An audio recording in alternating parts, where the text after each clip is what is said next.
신앙 고백 우리 하겠습니다. 나는 전능하신 아버지 하나님 천지의 창조주를 믿습니다.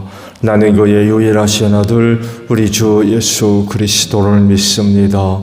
그는 성령으로 잉태되어 동정녀 마리아에게서 나시고 본디오 빌라도에게 고난을 받아 십자가에 못 박혀 죽으시고 장사된 지 사흘 만에 죽은 자 가운데서 다시 살아나셨으며 하늘에 오르시어 전능하신 아버지 하나님 우편에 앉아 계시다가 거기로부터 살아있는 자와 죽은 자를 심판하러 오십니다.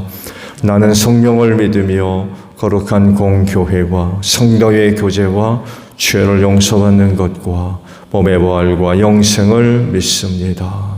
아멘. 303장 부르시죠.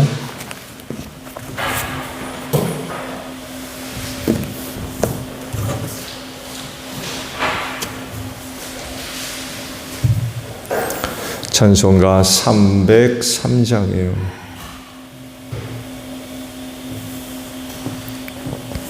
날 위하여 십자가에 중한 고통 받으사 대신 죽은 주 예수의 사랑하신 은혜여 보배로운 피를 흘려 영영 죽을 죄에서 구속함을 받은 우리 어찌 찬양하날까. 예수 안에 있는 우리 한량없이 즐겁고 주 성령의 위로함이 마음속에 차도다. 전국 음악 소리 같은 은혜로운 그 말씀 끊임없이 듣는 우리 어찌 찬양하날까. 이 세상의 모진 풍파 쉬지 않고 불어도 주님 안에 보호받는 우리 마음 변하다. 늘 깨어서 기도하고 저 천국을 바라며 주님만을 기다리니 어찌 찬양 안 할까. 말씀을 봅니다. 민수기 27장이에요. 1절에서 11절까지 있는 말씀을 봅니다. 민수기 27장 1절로 11절이에요. 슬로보앗의 딸들이 나왔다. 슬로보앗은 요셉의 아들인 므낫세의 가족으로서 헤벨의 아들이요 길르앗의 손자요 마길의 증손이요 므낫세의 현손이다. 그의 딸들의 이름은 말라와 노아와 호글라와 밀가와 디르사이다. 그들은 회막거기에서 모세와 제사장 엘르아살과 지도자들과 온 회중 앞에 서서 호소하였다. 우리의 아버지는 광야에서 돌아가셨습니다. 그러나 주님을 거역하여 모였던 고라의 무리 속에 끼지 않으셨습니다. 아버지께서는 다만 자신의 죄로 돌아가셨습니다. 그런데 아버지께서는 아들이 없습니다. 그러나 아들이 없다는 이유로 아버지의 가족 가운데서 아버지 이름이 없어져야 한다니 어찌 이럴 수가 있습니까? 우리 아버지의 남자 친족들이 유산을 물려받을 때에 우리에게도 유산을 주시기 바랍니다. 모세가 그들의 사정을 주님께 아뢰었다. 주님께서 모세에게 말씀하셨다. 슬로보앗의 딸들이 한 말이 옳다. 그 아버지의 남자 친족들이 유산을 물려받을 때에 너는 그들에게도 반드시 땅을 유산으로 주어라. 너는 그들의 아버지가 받을 유산이 그 딸들에게 돌아가게 하여라. 너는 또 이스라엘 자손에게 이렇게 일러 두어라. 어떤 사람이 아들이 없이 죽으면 그 유산을 딸에게 상속시켜라.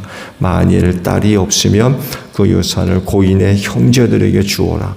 그에게 형제마저도 없으면 그 유산을 아버지의 형제들에게 상속시켜라. 아버지의 형제들마저도 없으면 그 유산을 그의 가문에서 그와 가장 가까운 친족에게 주어서 그가 그것을 물려받게 하여라. 나 주가 모세에게 명한 것인 만큼 여기에서 말한 것은 이스라엘 자손이 지켜야 할 율례이다. 아멘. 오늘 아침에는요 3절에 있는 말씀을 봅니다. 하반절 있는 말씀이에요. 그런데 아버지께는 아들이 없습니다 라는 말씀입니다. 오늘 아침에 보신 말씀의 내용들은 새로운 상속법에 대한 율례들을 쭉 기록을 하셨죠. 왜 새로운 상속법이냐면 딸들에게도 그 분배받을 그 가나안 땅을 유산으로 주라고 하셨기 때문에 그렇습니다. 슬로보아스의 딸들 5이 회막 앞에 서가지고 모세와 제사장 엘르아살과 지도자들과 온 회중 앞에 서서 호소를 했다고 그러죠. 아버지 슬로보아스이 딸들만 낳고 죽었다는 거예요. 아들이 없다는 거예요. 그래서 아버지가 받을 가나안 땅을 받을 유산이 없게 됐다는 거죠. 아들이 있다고 하면 아버지가 받을 가나안 땅의 유산을 이어받을 수 있을 텐데 아들이 없으니까 없어지게 됐다는 거예요. 유산도 못 받게 됐고, 그러니 아버지가 받을 가나안 땅의 유산을 우리에게 달라고 그런 호소를 하게 됐다는 거죠. 왜 이런 호소를 하게 됐냐면 원래 딸들에게는 유산이 없었기 때문에 그래요. 그 유산을 누구한테 줬어요? 아들에게 줬어요. 딸들한테는 유산을 주지 않았습니다. 당시 여성들의 지위가 낮았죠. 낮았습니다. 당시 가치라고 할까요? 여성에 대한 가치 혹은 이해 혹은 문화라고 이야기할 수 있을까요? 잠깐 말씀을 드리면 그 당시에 모든 여성들은요 남편에게 종속되어 있었습니다. 한 인간으로서의 자존성이라고 할까요? 이런 것들이 인정이 안 됐어요. 결혼하면 남편에게 종속됐습니다. 그래서 가장 좋은 예로 사라가요 아브라함을 뭐라고 불렀다고 그래요? 네, 주라고 불렀습니다. 주라고. 이거 좋은 예입니다. 그래서 한 여자로서 혹은 인간으로서 주체적인 그런 어떤 의견, 뜻, 행동 이런 것들을 자유적으로 하기가 많은 제약을 받았습니다. 과부이면 남편의 형제나 자기가 낳은 아들에게 종속되었고요. 풀린 게 아닙니다. 남편이 죽으면 이렇게 됐어요. 이뿐만이 아니라 아내의 모든 권리는 남편에 의해서 제약을 받았고요. 자기 권리라고 해서 자기가 주관할 수가 없었어요. 또 배우자를 거부할 수 있는 권리도 남편에게만 있었습니다.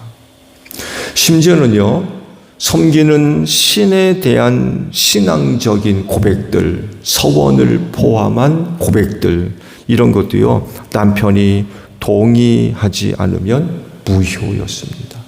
여보, 내가 하나님을 위해서 뭔가 서원을 할 수 있는 그런 내용들이 있잖아요. 내가 하나님을 섬기기 위해서 이랬으면 좋겠네요. 라고 했을 때, 그렇게 해. 그러면 해요. 근데 하게 되면 무효였습니다. 그것마저도 그랬어요. 자기가 하나님을 섬기는데, 하나님과 맺어진 개인적인 소원이잖아요. 그런데 남편이 동의하지 않으면 할 수가 없었습니다. 그렇지만 근동 지역의 다른 나라와 달리 이스라엘에게는요, 최소한의 보호 장치가 있었습니다. 좋은 예로 집안의 여자는 노예나 농노와 같은 재산으로 여기지는 않았습니다. 근데 다른 지역의 문화들을 보게 되면 아내랄지라도 남자의 재산의 일부였어요. 근데 이스라엘만큼은 그러지를 않았다고 그래요. 남편이 죽어도 남편의 재산의 일부가 되지 않았고요.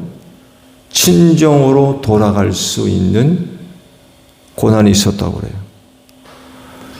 또 여자 노예가 주인이나 주인의 아들의 아내가 되었을 때 이를 파기하고 그녀를 다시 노예로 팔 수가 없었다고 그래요.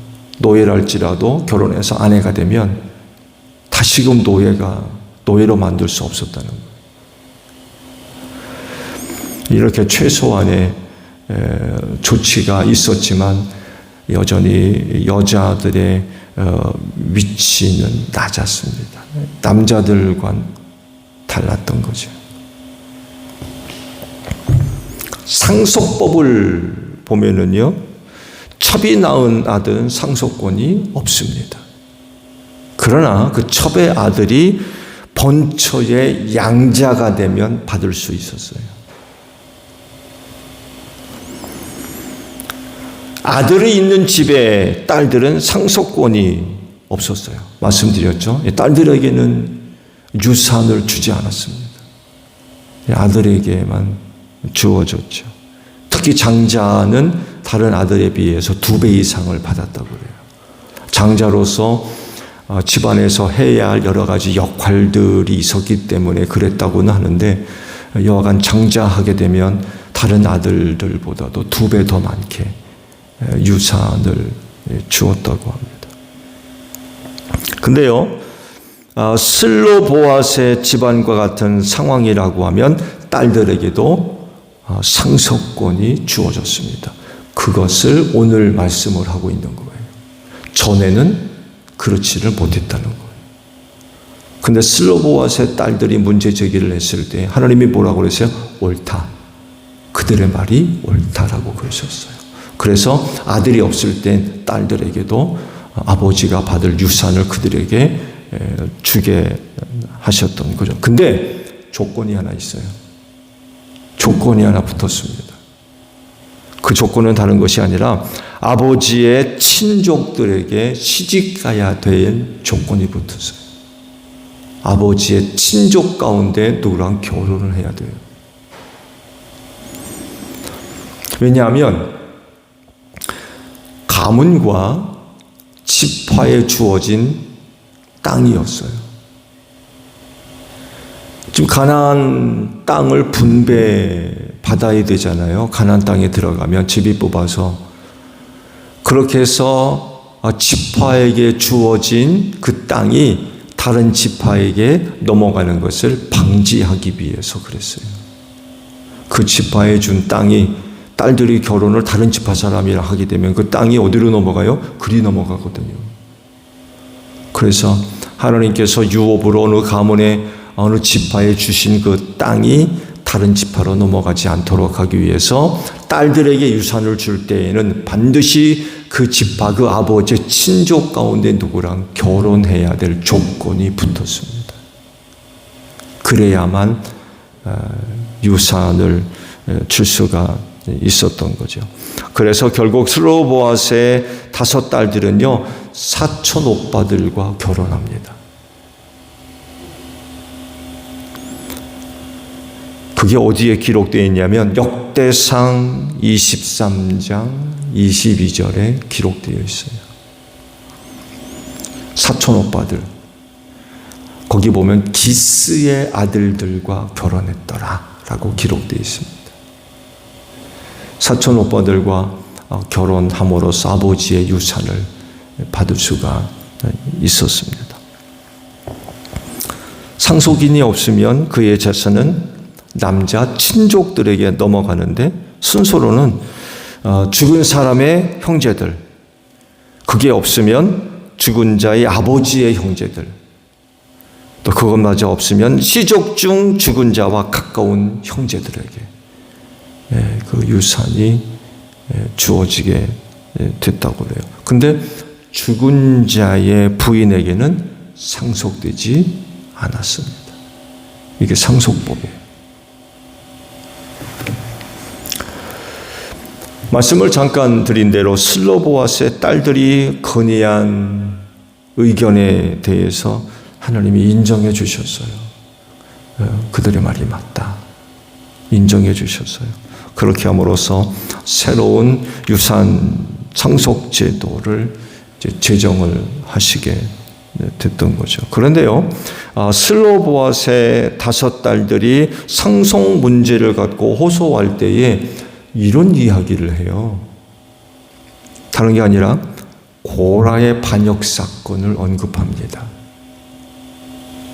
아버지가 받을 유산을 아들이 없어서 대신 딸들이 받는 것에 대해서 고라의 사건과 그게 무슨 상관이 있죠? 근데 슬로보아스의 5딸들이 이 고라의 반역을 얘기를 해요. 그 상속과 무슨 상관이 있죠? 5명의 딸들이 고라의 반역 사건을 언급한 이유는 아버지가 받아야 할 유산에 아무런 문제가 없다는 것을 이야기하기 위해서 그 이야기를 한 거예요. 슬로보아스의 5딸들은요, 고라의 반역 사건이 그 유산을 받는 데 있어서 합당하지 않다는 그런 그 인식을 하고 있었던 것 같아요. 적어도 아버지로부터 유산을 받으려면 이런 사건들과 관련이 없어야 된다는 거예요. 반대로 이야기하면 만약에 우리 아버지가 그런 고라의 반역 사건과 같은 일들에 관여되어 있다면 우리는 유산 받을 자격이 없습니다. 그런 얘기예요. 가나안 땅에 들어가서 그 땅을 유산으로 받을 때 만약 우리 아버지가 혹은 우리의 가문이 고라의 사건과 같은 일들에 관여됐다면 우리는 받을 자격이 없습니다. 그런 얘기입니다. 근데 고라의 사건과 아무런 상관이 없다는 거예요. 아버지가 돌아가신 건 자기의 죄 때문에 죽은 거예요. 이런 고백을 해요. 고라의 사건과 같은 일에 관여돼가지고 하나님한테 벌 받아가지고 죽은 게 아니라 자기 죄로 인하여서 죽었습니다. 그러니까 우리는 아버지의 유산을 받을 자격이 있다는 거죠.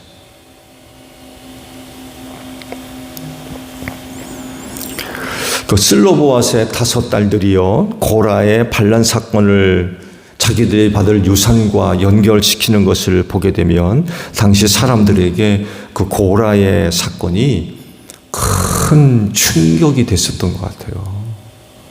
한 가문에 그냥 반란 정도로 그냥 조그만 그런 그 사건으로 인식된 게 아니라 슬로보아스의 5딸들이 자기들이 받을 유산과 관련돼서 그 일을 말할 정도면 당시 그 고아 사건과 관련된 그 일들이 굉장히 충격이 됐던 것 같아요. 큰 도전이 되고 사실 또 많은 사람이 죽었죠. 고라의 자손만이 아니죠. 땅이 갈라져서 그와 연합했던 자들이 다 땅속에 묻히고 향로를 들고 불을 바치려 했던 250명 아주 엄청난 사건이 됐던 것 같아요.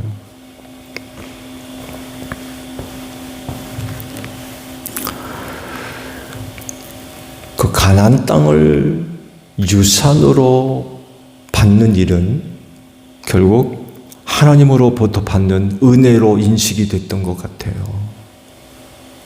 나 그 땅 받을 자격이 있습니다라고 해서 받는 게 아니라 가나안 땅에 들어가서 받을 그 땅의 유산은 하나님이 주시는 은혜. 그러니까 고라의 반역을 얘기하죠.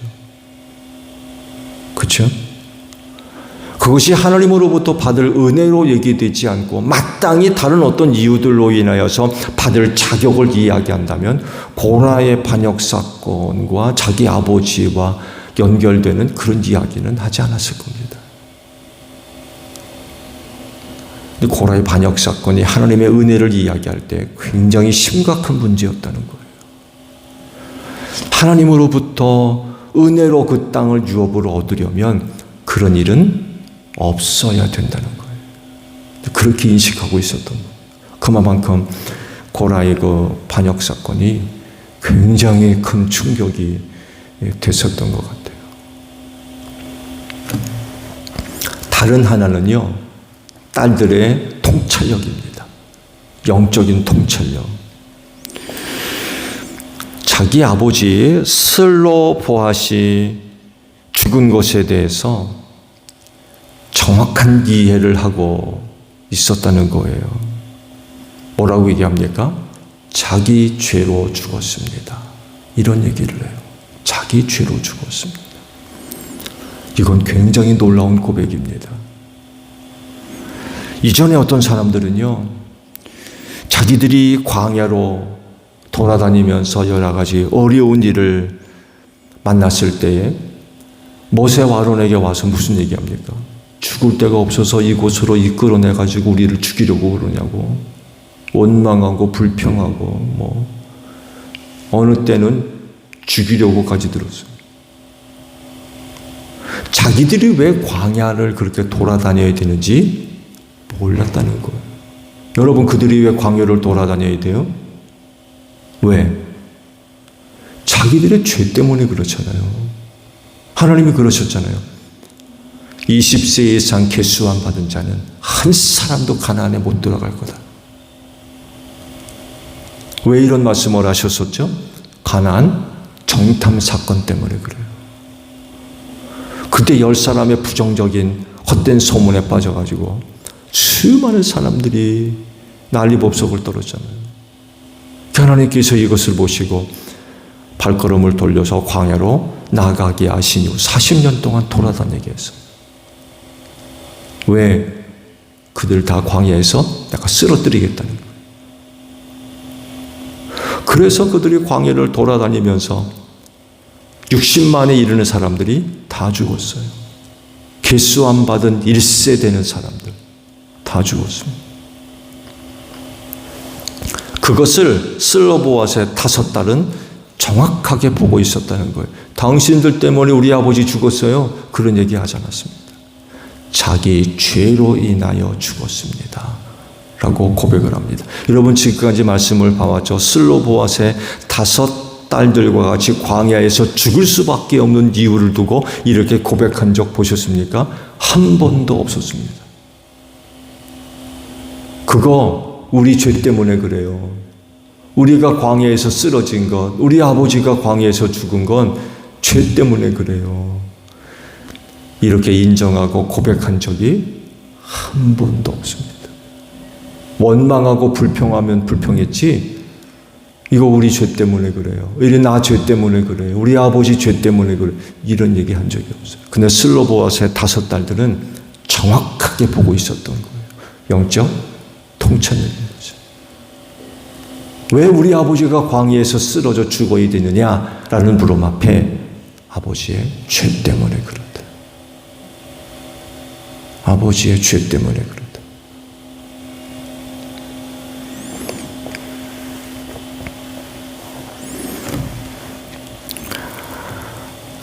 다른 사람들과 비교할 수 없을 정도로의 정확한 영적인 이해를 하고 있었던 거죠. 그러니까 고라의 반역 사건 같은 일에 참여하지 않는 거예요. 또 하나, 그런 이해를 하다 보니까 광야 생활을 잘해요. 광야 생활 때문에 시험에 들지 않아요. 왜 우리가 광야 생활을 해야 되느냐라는 질문 앞에 정확한 대답을 갖고 있는 거예요. 그건 우리의 죄 때문이라는 거죠. 그러니까 힘들고 어려웠지만 광야 생활을 제대로 할 수 있는 거예요. 그 광야 생활 때문에 시험 들고 그런 게 아니라 오히려 그 광야 생활을 통해서 깊은 깨달음을 얻는 거죠. 깊은 깨달음을 얻는 거예요.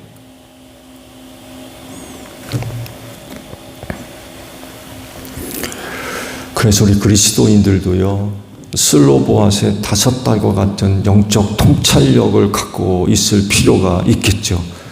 당연한 것입니다. 우리의 삶을 영적으로 들여다볼 수 있는 정확한 통찰력들이 필요하다는 것. 이런 것들을 갖추고 있지 못하면 정말 여러 가지 일들을 통해서 많은 그런 그 시험을 견디지 못하고 낙심하고 어떤 사람들과 같이 원망하고 불평하는 그런 그 일들이 발생할 수밖에 없어요. 그러나 영적 통찰력을 가지고 나 자신들의 삶을 들여다본다면 그런 일들은 없을 거라는 거죠. 오히려 그 속에서 하나님의 깊은 뜻, 의도 이런 것들을 발견할 수 있잖아요. 그 속에 숨어있는 하나님의 놀라우신 은혜들. 그래서 우리 그리스도인들은 눈에 보이는 대로 판단해서는 안 될 것 같아요. 귀에 들리는 대로 결정을 하든지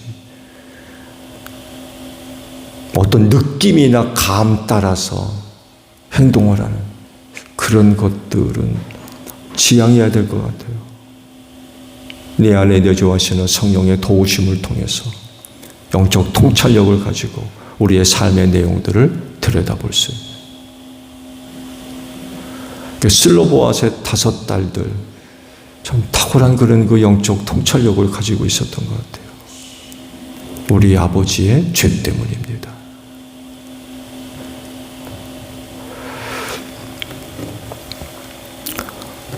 오늘도 하나님의 자녀로서의 복된 삶의 모습들이 아름답게 지켜지고 또 고백될 수 있는 복된 하루가 되시기를 바랍니다. 주기도만 합니다. 하늘에 계신 우리 아버지, 아버지의 이름을 거룩하게 하시며 아버지의 나라가 오게 하시며 아버지의 뜻이 하늘에서와 같이 땅에서도 이루어지게 하소서. 오늘 우리에게 일용할 양식을 주시고 우리가 우리에게 잘못한 사람을 용서하여 준 것 같이 우리 죄를 용서하여 주시고 우리를 시험에 빠지지 않게 하시고 악에서 구하소서. 나라와 권능과 영광이 영원히 아버지의 것입니다. 아멘. 기도하겠습니다.